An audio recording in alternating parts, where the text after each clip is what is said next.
welcome back to Mental Health. This is the first interview of 2021, and I'm here with Bones. Bones is from Dread's Sovereign, right? Yeah. Say hello. How you doing? I'm all right. I'm just loving life right now. Things are actually going pretty well, considering, right? Oh, thank you. Yeah. So Dread Sovereign is from Dublin, Ireland. They formed in 2013. It's like doom metal with black metal influences, which you know I like. Yeah, so this is actually very cool, and they don't sound anything like Woods v Prey, but very cool nonetheless, and I'm really enjoying it. My friend Jason Rouse sent me a link like a few days ago, and then I got on social media, sent out some messages, and now we're here. So very cool, very quick. Let's do this. Yeah, so Bones, how are you today? I'm good. I'm good. Thank you very much. A little bit of work earlier on. It's like what 7 p.m. here now, so It's like chilly. 1 here, yeah, because I'm in Toronto. You got your cozy pants on? Pardon me? Have you still got your cozy pants on? I do. I put on a shirt and I put on I call them sleep pants because that's what I do. You know, you sleep in them. Well, I don't sleep in them, but like I fall asleep and then I wind up naked by the end of the night. I don't know what that's all about, but It's cozy pants. For me, cozy pants is a way of life. yeah, especially nowadays in the last year. Gosh, you got to be comfortable. yeah. If you're not comfortable, then what are you? Right? True that. Right? Okay, so you're signed with Metal Blade Records, so that's pretty awesome. I was looking on the bio, and it said that the motto for the band is like "the world is doomed." Do you want to say anything about that, especially within the last year or so? Oh wow, what can I say? I think the world has said enough the last year that I could possibly say. I guess all that I mean it came from Alan is a good guy with the taglines and such. So it was a song from the previous thing, but I think life sort of started to imitate art after a while, and with everything last year. Yeah, I'm the optimist in the band. Okay, So I'm glad I'm talking to you then. Otherwise, it might get depressing. yeah. I'm more of a. I try and be more about the solutions than just pointing out the problems. But yeah, shit's a fucking mess. But I like how you said that life imitates art, because like it's the same thing with me. Like with my stand-up, I was joking about meth and hookers well before I ever started banging meth and hookers. Well, that's it. You know, what came? Were you? Was the seed always there? Was the comedy planting the seed? You know, was it? I was already like a drug addict basically, but just not the heavy stuff all the time. I was at least smoking pot every day. But yeah, and then the whole schizophrenia thing happened. When did you start smoking? I started to be my own doctor and like prescribe myself stimulants because my meds were making me so tired and fat. And now I'm just tired and fat. Yeah, meds, the energy levels and the water retention as well. But when did you start smoking weed first? I was probably about like 15, and then it got like to the point where it was every day and shit, like not too long after that. Yeah. I took like a year or two off. I was going to the gym and working out, and that was fun. And then I started smoking pot again, and yeah. I'd be like a habitual smoker probably since I probably started when I was about 15, but probably didn't take it like seriously till I was 17. Yeah. Taking my weed smoking seriously, that says it all. Yeah. But were you buying the fancy trays to have the cut up weed in and everything? Oh yeah, well I don't go as far as the trays, but I am a bit of a connoisseur with that shit. Yeah. But I found with me that it was like trial and error. It took me a while to figure out what works for me and how much and this and that and at what time. And I definitely do use it, of course, as kind of like a crutch, but now it's very much part of my day to day for probably the last I'm 34 now, so that's a while. You're 34. I'm 34. My birthday's in November, though. I'm in April. All right. Baby. All right. So you're gonna be Like I think it's 35 when you soon. All right. with drugs, drink, with any everything in like, well, I don't believe everything in moderation. You need a bit more than moderation. Meth is not good in moderation. It's just never not good. I don't think that was I'll put designed for that one out there. moderation. I don't think Met was designed for moderation, but I think it's for the individual finding what works for you. Like maybe you need 10 beers. Maybe you need one coffee. Like me, I can't drink a fucking coffee. If I have an espresso, I'm not going to sleep for 2 days. Oh, wow. That's just, yeah, no, I can't do it. So Did I you love to know take. that if you take a molecule away from caffeine, you get meth? Meth is like a steroided Is caffeine. that true? I Yeah, heard that before. I didn't know it was true though. yeah, yeah. That's true. That's crazy. I believe it. I Yeah. like, man. If I have a can of Red Bull or something, it's like fucking. It's probably the equivalent of me doing meth, man. I'm up the walls. I totally agree with that. Like a Red Bull, Red Bull is more like cocaine. It's cleaner. But if you have like a Monster Energy drink, if you drink 2 Monster Energy drinks, the high you'll get from that is like the 25th, 26th hour of meth after snorting a bunch. I can tell you one story about this, and there's people that can attest for this. The guys in the band, we were doing it was the first tour that Dread Sovereign did. And it was a pretty intense tour. It was with a procession from Chile and Sweden and stuff. And we had this gig. We're leaving from like Slovenia or Slovakia at like 4 in the morning. We have to leave and we have to drive for like 15 hours to Poland. And it's a really big, intense drive. And our driver's asleep. It was Daniel from Killtown was doing it, and he's asleep. And like we're letting him sleep. We're packing up all the van, getting him ready. And of course, we're fucking drunk. We're drunk as fuck.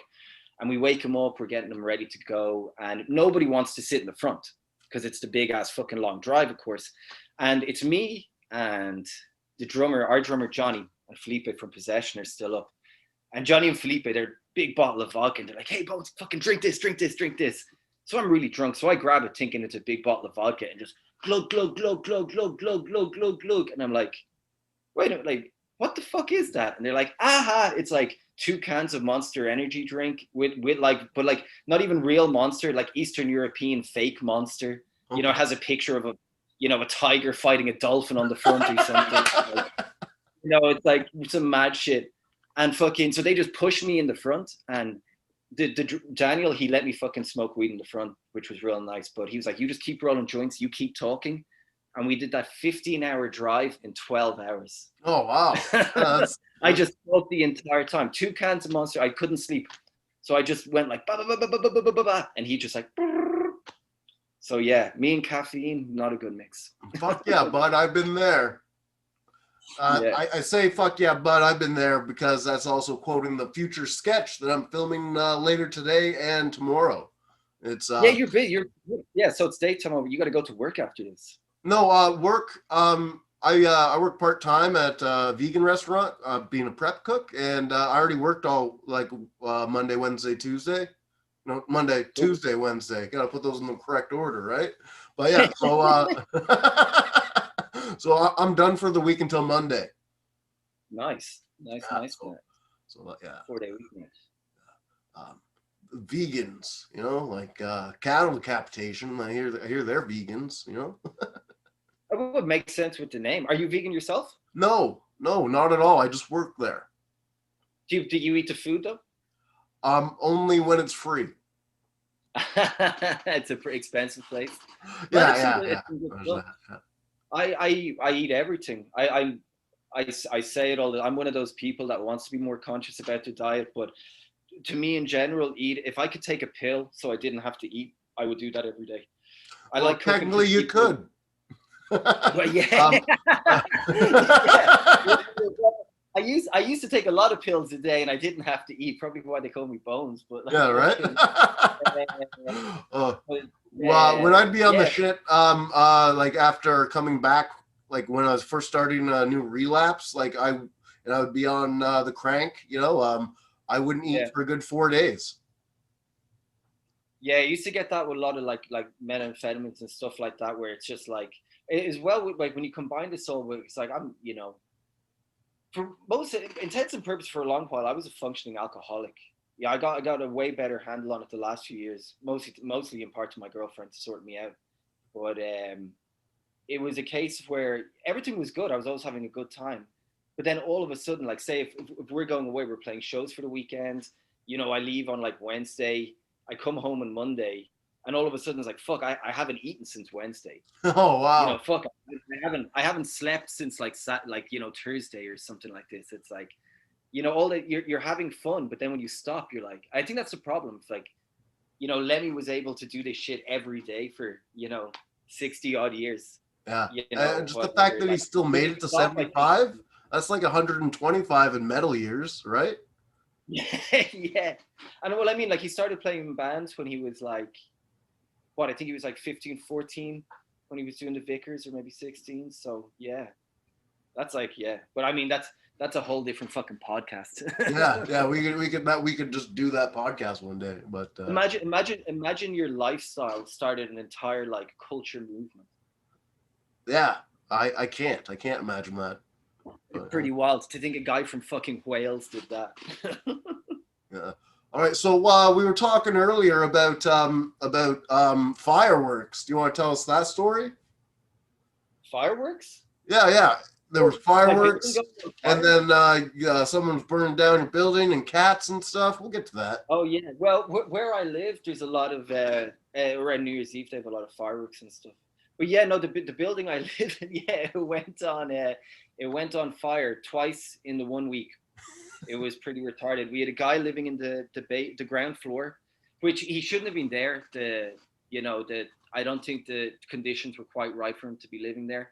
And the guy had some issues. Truth be told, he was a hoarder as well. So he had at the back, which was a big open courtyard, he turned into this massive like shanty town with like a big tarpaulin over it and all this stuff, like buckets of old computers. It was like something out of a fucking movie. But yeah, one night, my girlfriend comes down to me. She's like, come to the kitchen. There's a weird smell in the kitchen. So I go up. There's a fucking weird smell in the kitchen, like burning plastic. And I look outside, and it's really intense outside, right, in the balcony. And my girlfriend looks over the balcony. She's like, "Oh shit!" And it's like, when you leave like a toaster in the grill, and it goes Yeah. on fire, and the smoke is just billowing out from the grill. We look down, and all this smoke is billowing up the building. So this is like 1:30 in the morning.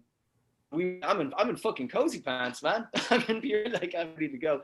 And we run down the stairs to the ground floor. And as soon as we get to the ground floor, he kind of like bursts out of the apartment door with like smoke billowing out, like his cat runs out to the street. And the whole apartment is black. You can't see into it. It's all this fucking smoke, except for this massive flame. Like his whole room's on fire.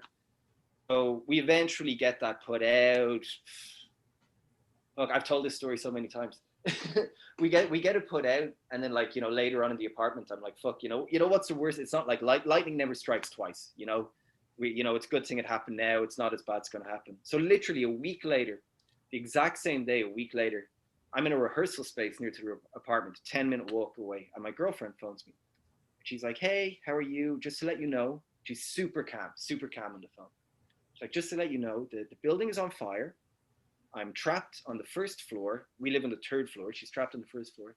She tells me the fire brigade is on the way, and she tells me that she loves me." And I'm like, okay, like fuck, I'm on way. I'm on my way. I'm on my way.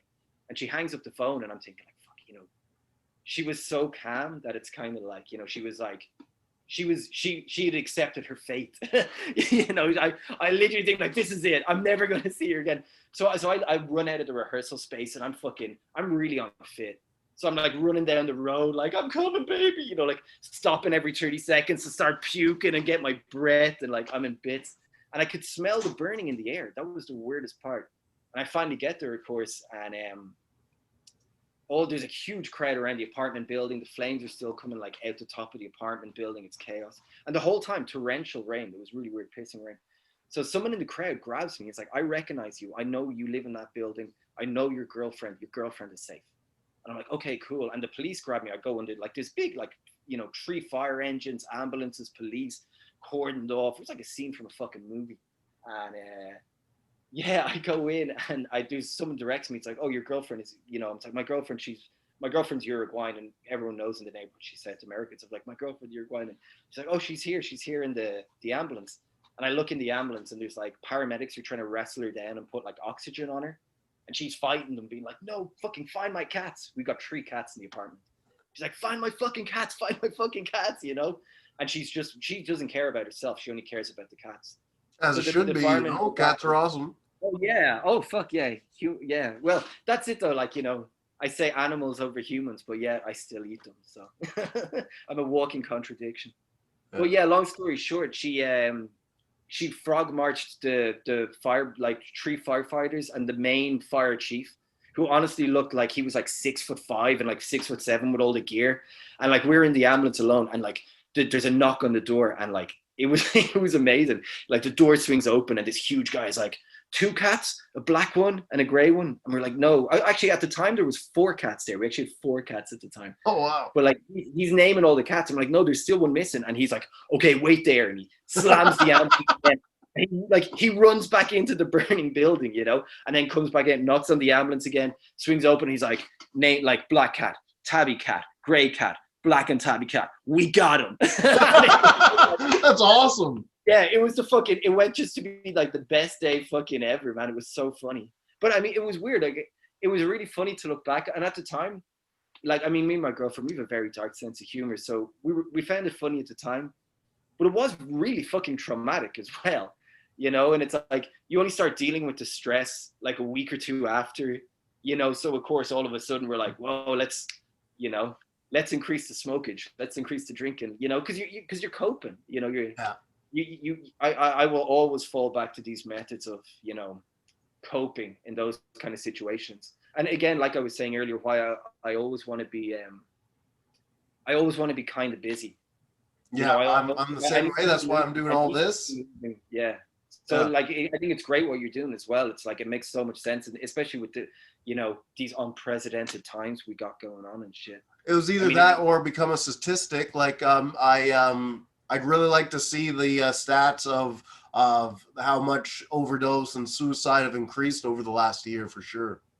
Oh yeah, but this is one thing I kind of found funny. The amount of people online that are talking about, like, and whatever you feel about lockdowns, and I'm not going to get into any conspiracy theory shit or nothing, but like this kind of thing of people saying like, oh, like, end the lockdown, my mental health is suffering, are the same kind of people that really would ignore the general, day to day of mental health. Like, they'd be using mental health as Eating an well, excuse. exercising, not doing mind altering substances. Yeah, but it's like, I think it's, I guess it's the nature of the beast now. Everyone can, you can twist anyone's words to your own narrative now with such things.